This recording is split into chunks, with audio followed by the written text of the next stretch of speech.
It's been a long ride without you, my friend. Ti najin GoPro, prehiter se ti je stvar uvezje.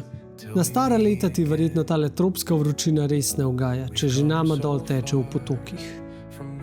Ampak s teboj se je vse začelo. Ponča in Sonča ne bi bilo brez tebe. Bil si najina prva kamera in najin prvi spremljevalec na potovanjih. Še danes se spomnim prvega dne, ko si prišel v to družino in si bil najin prvi baby. Prav tako se spomnim, ko sem bil prepričan, da sam zato, ker imam pa GoPro-ja, bo pa moj prvi travel video iz Mehike izgledal kot tisto od Lost LeBlanc ali pa Petra McKinnona. Verjetno kljub tvoji vrhunski kvaliteti posnetkov, moj editing še ni pariral tvoji kvaliteti. Moja kariera poročnega videografa se je začela s tabo, ko sva skupaj posnela prvo poroko. In ja, vsi so nama rekli, da sva zmešana in da se porok z GoPro-jem pa ne da posneti. Pa so vsem pokazala, da se da.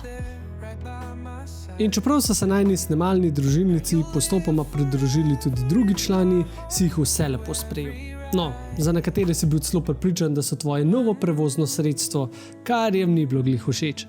Ampak konc dneva ste se vedno lepo stisnili in zaspali skupaj. Z nama si šel povsod, na vsak izlet, na vsako potovanje.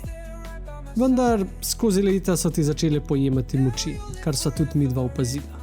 Ampak nikoli nisi odnehal, saj si vedel, da si kot najstarejši brat najbolj pogumen in edini, ki si je upal z nama na najbolj adrenalinske izkušnje. Ni važno, ali je bilo to v zraku, pod vodo ali pa na razburkanem terenu. Za tvoj trud in trdo delo ti bova vedno hvaležna. Sedaj pa si zaslužiš, da do konca časa gledaš prelepe sončne zahode iz tropske plaže. Hvala, GoPro. Now you live forever in my heart through every ride. How can we not talk about moments? Moments made us who we are. GoPro, najstarejši član najine Sonč družine, dober si nama služil. Hvala za vse super posnetke. Heart through every ride.